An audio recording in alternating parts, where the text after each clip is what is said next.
तो ज्ञानी बाबा बोला जाए तो आपका क्या ख्याल है किसान बिल के ऊपर? किसान बिल के ऊपर का ख्याल अभी तो आप शायद कहीं नहीं देखे होंगे मीडिया ना में ना तो ना ना, हम तो देखे नहीं अभी तक। मीडिया तो दूसरे चीज में व्यस्त है अभी। व्यस्त है। बहुत अच्छा टॉपिक आप निकाले हैं किसान बिल। तो किसान बिल अभी तक कहीं देखा नहीं है हम लोगों ने, तो हम बता भी नहीं सकते उतना, लेकिन एक मोटा बुद्धि में बता देते। हाँ बताइए बताइए।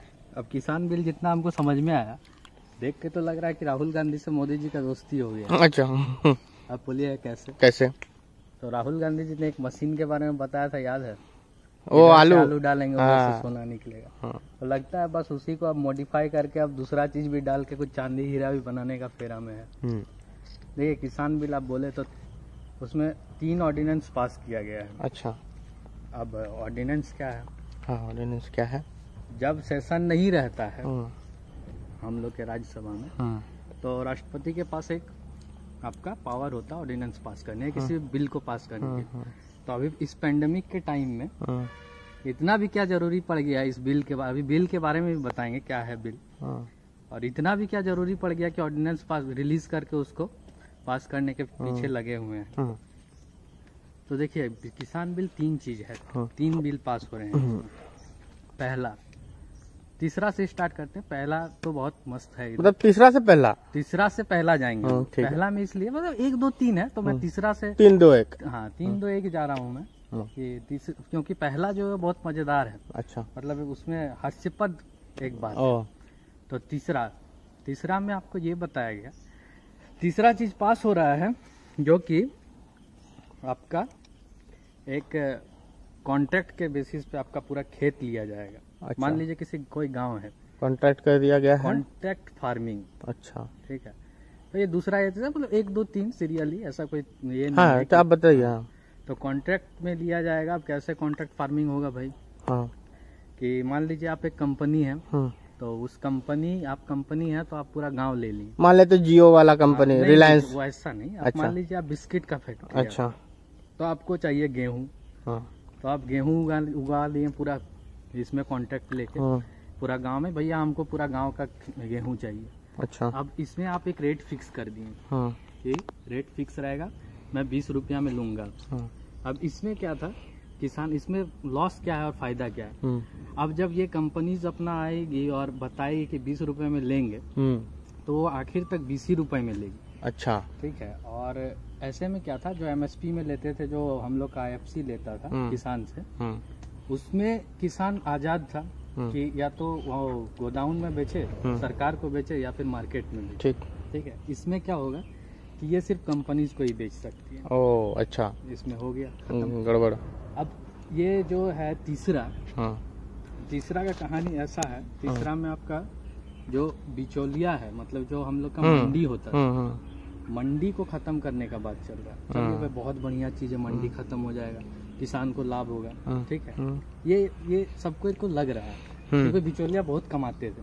तो अब एक बात बताइए भैया कि सरकार से भी यही अनुरोध है कि वो भी बताए।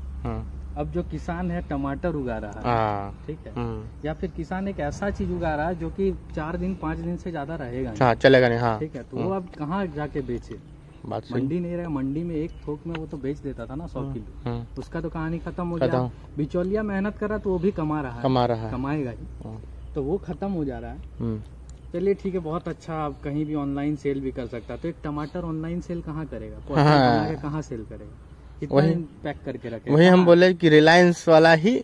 रिलायंस फ्रेश। अब रिलायंस फ्रेश के बारे में बात नहीं, इसका भी कहानी बहुत लंबा है। रिलायंस सब आएगा इसमें।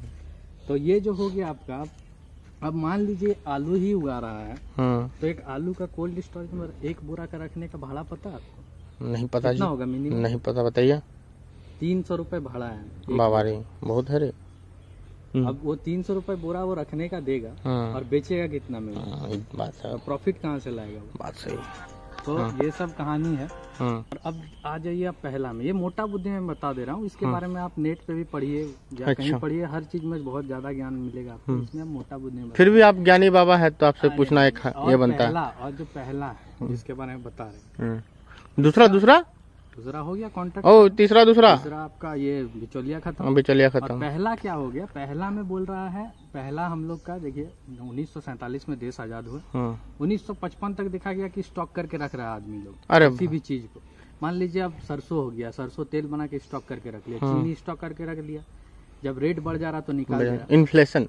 इस चीज को 1995 में एक आपका लॉ पारित किया गया और इसको इसमें रोक लगाया गया। अच्छा, ठीक है। अब वो जो है उसमें अमेंडमेंट करके अब इसमें क्या बोला जा रहा है कि आप स्टॉक मतलब कुछ गिने चुने आइटम्स में, कमोडिटीज में आपको स्टॉक कर सकते हैं। तो स्टॉक कर सकते हैं, चलिए मान लिए कुछ ही आइटम्स में स्टॉक कर सकते हैं, ठीक है, तो सही है, करिए स्टॉक। अब मान लीजिए चीनी जो है या फिर कोई भी, अब इसमें असर तो हम ही लोग पे पड़ेगा ना, एक मिडिल क्लास पे। सब चीज आप स्टॉक नहीं कर पा रहे तो क्या, कुछ तो कर रहे हैं। कुछ चीजें तो महंगी होंगी, जब स्टॉक करके रख लिया जाएगा, फिर जब महंगा होगा तब उसको निकाला जाएगा। तो इसका कहानी ये है किसान बिल का। 3 बिल है, 3 बिल को मोटा में समझा जाए तो लॉस ही लग रहा है मुझे। एक चीज बढ़िया लग रहा है कि जो ऑनलाइन सेल कर सकता है, तो उसमें कुछ खासा दिख नहीं रहा है। ऐसे भी किसान बाहर ही बेचा करते थे ज्यादातर, जो नॉर्मली बेचने लायक हो, अब जो खराब होने लायक है वो मंडी में बेचते थे। तो इससे किसान को कुछ लाभ होने वाला है किसान बिल ये। हाँ, अब आप जो बोले थे रिलायंस जियो, जिस तरह से अभी देख रहे हैं हम लोग, जियो पहले तो बहुत अच्छा था, अभी मोनोपोली चल रहा है। अब ये क्या हो रहा है ना, एक तरह से फिर से ब्रिटिश इंडिया बनने के कगार पे। अच्छा, आप बोलिए कैसे? कैसे? कॉन्ट्रैक्ट फार्मिंग आ जाएगा, ठीक है, कंपनीज लेने लगेंगे लीज। सरकार धीरे धीरे IFC खत्म कर देगा।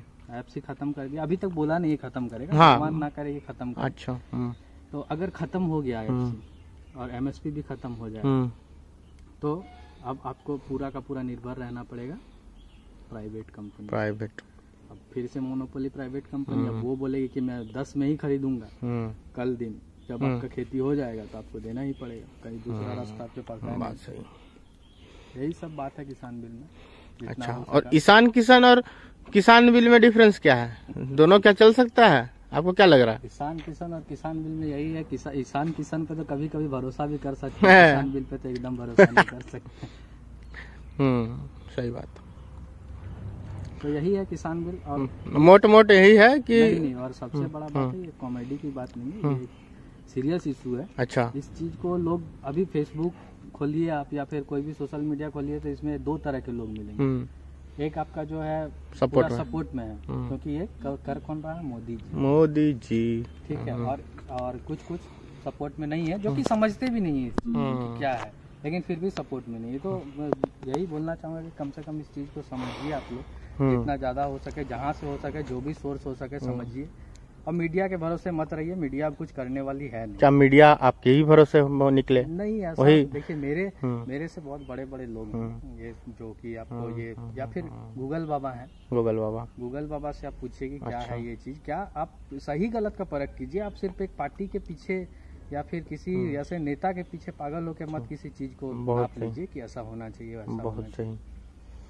ठीक है, तो चलिए फिर आपसे ये ज्ञान प्राप्त हुआ, बहुत अच्छा लगा, धन्यवाद। और आपका ये एक नया अवतार दिखा गया कि किसान बिल के बारे में, और ईशान किसान का डिफरेंस बताएं। लोग तो आधा लोग ईशान किसान और किसान बिल दोनों बराबर ही लग रहा है। अभी तो ईशान किसान नहीं पागल, अभी ईशान किसान चलेगा, ड्रीम 11 चल रहा है, ड्रीम 11 IPL।